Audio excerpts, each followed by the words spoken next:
Hola a todos, mi nombre es Luis, estudiante de la carrera de Derecho de la Universidad Mariano Gálvez de Guatemala.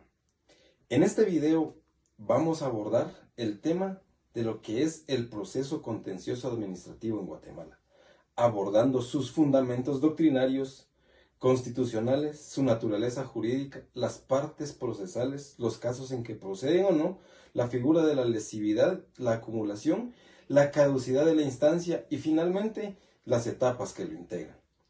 Este proceso es esencial dentro del Estado del Derecho porque permite que los tribunales controlen la legalidad de los actos de la administración pública, garantizando la protección de los derechos de los ciudadanos frente al poder del Estado. Dentro de los fundamentos doctrinales encontramos que el proceso contencioso administrativo es el medio jurisdiccional que permite a los particulares impugnar actos, resoluciones o disposiciones de la administración pública que consideren ilegales o lesivos a sus derechos. Podemos decir o encontrar dentro de los principales exponentes de la doctrina al jurista español Eduardo García Enterría. Define la jurisdicción contencioso administrativa como el conjunto de garantías jurídicas que protegen al ciudadano frente a la administración pública y aseguran la legalidad de sus actos. En este sentido, la doctrina concibe este proceso como una manifestación del principio del control judicial del poder administrativo, que busca evitar la arbitrariedad estatal. En Guatemala, esta materia se inspira en los modelos europeos, especialmente el francés y el español, adaptándose a la estructura judicial guatemalteca con la creación de tribunales de lo contencioso administrativo, encargado de conocer los litigios entre la administración y los particulares. La Constitución Política de la República de Guatemala reconoce de manera expresa el control judicial sobre la administración. El artículo 221 establece textualmente: los tribunales de lo contencioso administrativo conocerán en justicia los casos de impugnación de los actos y resoluciones de la administración pública y de los organismos descentralizados y autónomos.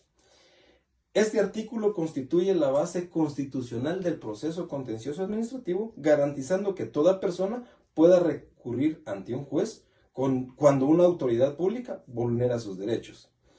Asimismo, el artículo 154 de la Constitución dispone que los funcionarios son depositarios de autoridad, responsables legalmente por su conducta oficial y sujetos a la ley, lo cual reafirma el principio de legalidad que rige el actuar administrativo. En conjunto, estos preceptos garantizan la tutela judicial efectiva, el debido proceso y el control de la legalidad de los actos administrativos. La naturaleza jurídica y sus características. En este caso podemos decir que la naturaleza jurídica del proceso contencioso administrativo es jurisdiccional y de control de legalidad. No es un procedimiento meramente administrativo, sino un proceso judicial donde se ejerce una función revisora de los actos administrativos por parte de los tribunales especializados.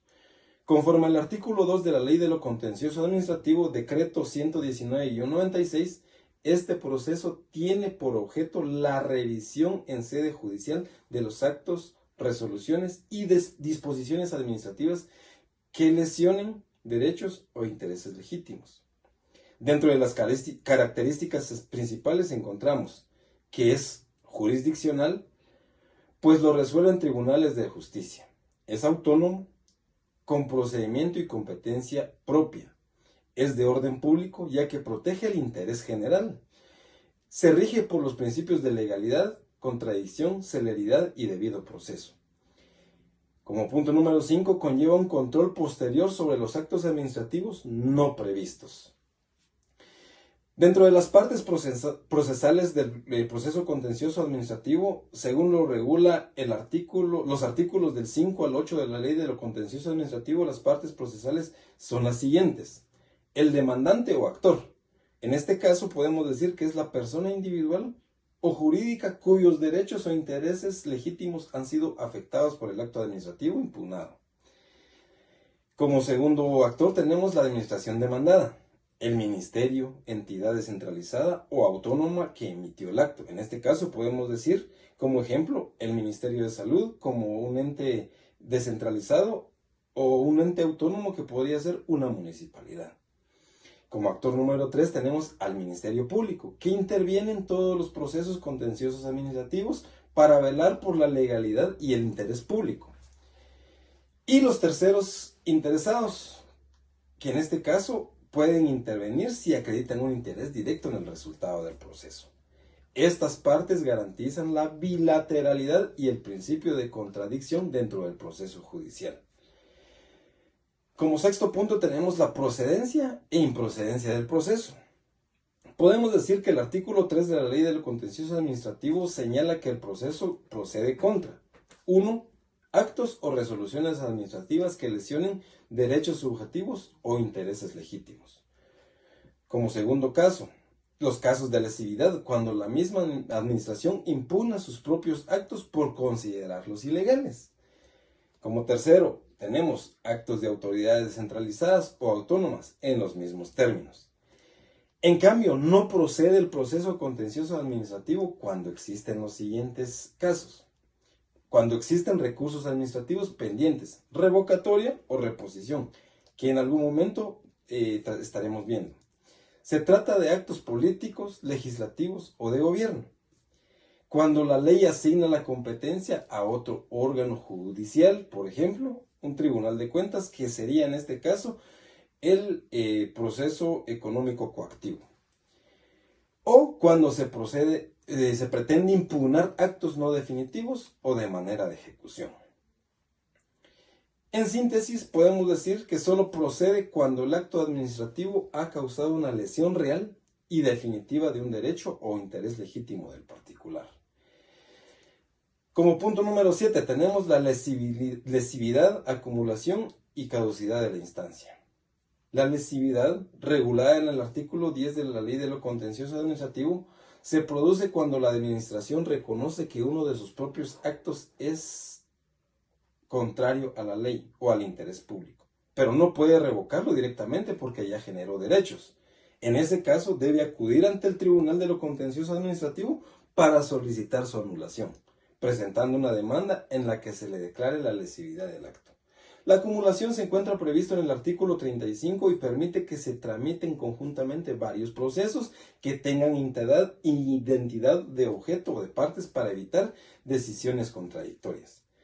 La caducidad de la instancia, regulada en el artículo 43, ocurre cuando el proceso permanece inactivo por más de 6 meses sin gestión de las partes. La consecuencia de la caducidad es la finalización del proceso sin resolución de fondo, lo que implica empezar nuevamente si aún está dentro del plazo legal. Las etapas del proceso contencioso administrativo. De acuerdo con los artículos del 16 al 44 de la Ley de lo Contencioso Administrativo, el proceso se desarrolla en varias etapas claramente definidas. Como primer paso tenemos la interposición de la demanda. Debe presentarse dentro de los 30 días hábiles siguientes a la notificación del acto impugnado. Como proceso número 2 tenemos la admisión y traslado. El tribunal examina si la demanda reúne los requisitos legales según el artículo 18 y de tramitarla, la traslada a la autoridad demandada para que conteste. Como paso número 3 tenemos la contestación de la demanda. La administración cuenta con 20 días hábiles para contestarla según el artículo 19, puede exponer excepciones y aportar pruebas. Como cuarto paso tenemos la apertura a prueba. Si existen hechos controvertidos, el tribunal abre proceso a prueba por 30 días hábiles, según el artículo 24. Como punto número 5 tenemos los alegatos. Finalizado el periodo probatorio, las partes presentan sus alegatos en conclusiones según el artículo 30. Como punto número 6 tenemos la sentencia. El tribunal dicta sentencia dentro de los 30 días siguientes, según el artículo 33, puede confirmar, modificar o anular el acto impugnado. Como punto número 7, como paso número 7, tenemos los recursos. Proceden los recursos de revocatoria, aclaración o ampliación según lo previsto en los artículos del 45 al 48 de la Ley de lo Contencioso Administrativo. Estas etapas garantizan el debido proceso y el derecho de defensa, pilares esenciales del sistema contencioso administrativo guatemalteco.